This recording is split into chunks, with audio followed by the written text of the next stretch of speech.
morning, welcome back to the channel, and thank you so much for joining me. It's a lovely day, very hot, quite humid. It's actually just a few days before here in the northern hemisphere we have the longest day.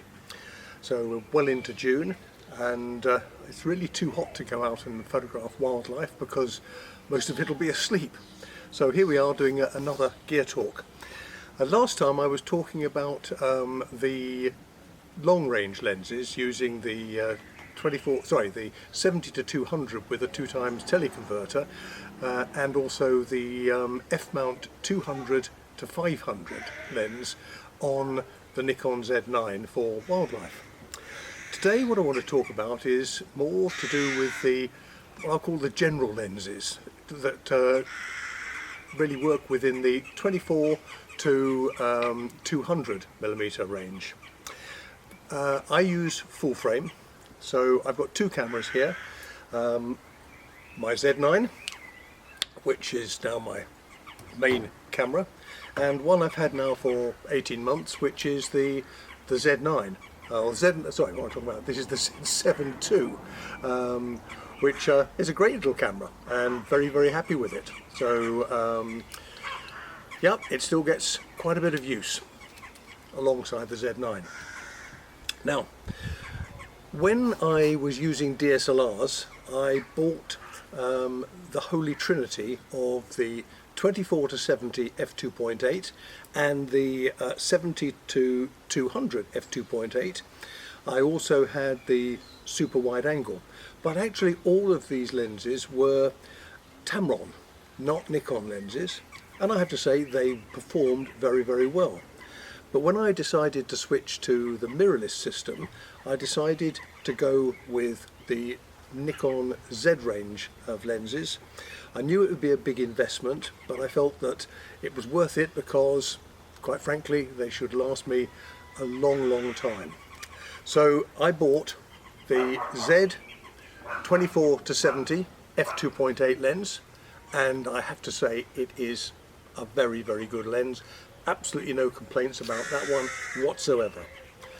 And as I mentioned in my previous video, I also have the Z 70 to 200 f2.8, which again I have absolutely no complaints with. It performs magnificently with and without the 2x teleconverter. So both very, very good lenses. At the wider end, I must say I balked at buying the 14 to 24 f2.8, and instead I bought this one, which is the 14 to 30 f4 Nikon Z lens, and it performs extremely well. So my 2/3 and a bit of the holy trinity. But now I'm very happy with that lens. I don't intend to get the 2.8 anytime soon.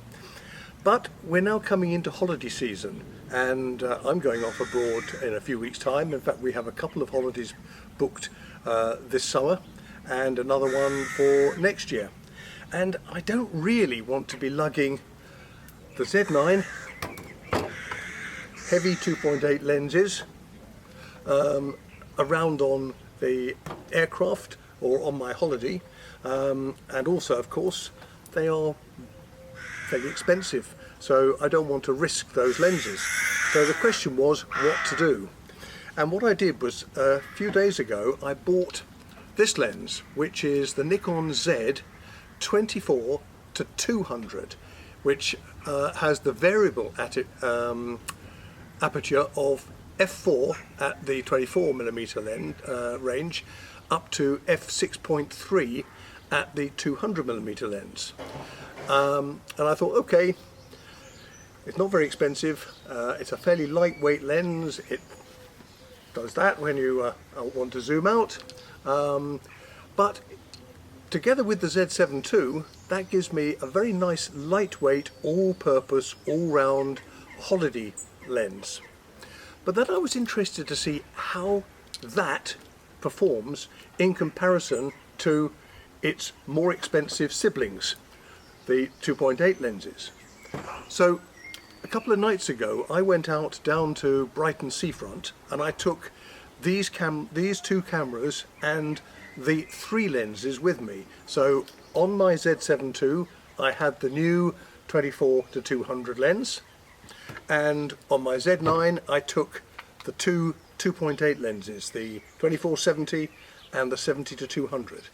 And what I'm going to show you now are back-to-back comparison photographs. What I deliberately did was I set the aperture to wide open. We were coming into the middle of the evening, so the light was beginning to fade, so I wanted to test these with the apertures wide open, in this case on the variable aperture, dependent on whatever zoom setting I had. On the other two, pretty well at f2.8 throughout, and I would take exactly the same shots from exactly the same position on both cameras, leaving the ISO on automatic so the cameras could sort out the ISO, and I would keep the shutter speeds basically in line with the open aperture, so I would adjust the shutter speed if necessary. Otherwise I would keep the shutter speeds at around the 200th of a second. So these are the photographs that I took. I hope you'll find these of interest, and see what you think.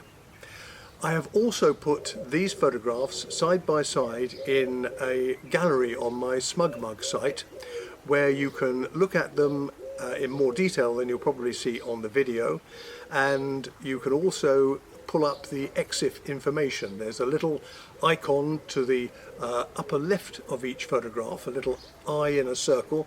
If you click on that, it will give you the EXIF information for each image. So please enjoy. Thank you very much for watching. I'm starting off with the Z7 II with the 24-200, absolutely wide open and at the 24mm range, just as a way of introduction and showing the area where I am. So that's looking across at Brighton Pier. It's around 7:30 in the evening at the moment, and you can see it's moderately cloudy, but with some breaks and some shafts of light. So it'll be interesting to see if we do get a sunset. At the moment I'm going to switch to my Z9 and take similar shots using the 24-70 initially. Right, so here we are with the Z9, taking pretty well the same shot. Again, I'm at 24mm and leaving everything pretty well wide open.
Well, I hope you found those photographs of interest, and be interesting to see what your thoughts are comparing the lighter weight lens, let's call it, the holiday lens I'm referring to the what I'll call the pro level lenses. I found it quite interesting to see how well the holiday lens stood up against the more professional quality lenses. But interested to hear what your thoughts are. Thanks again for watching, and if you like this video then please give it a like. If you haven't already subscribed and you would like to know more about what I'm producing, then again please subscribe. Thanks again for your time watching.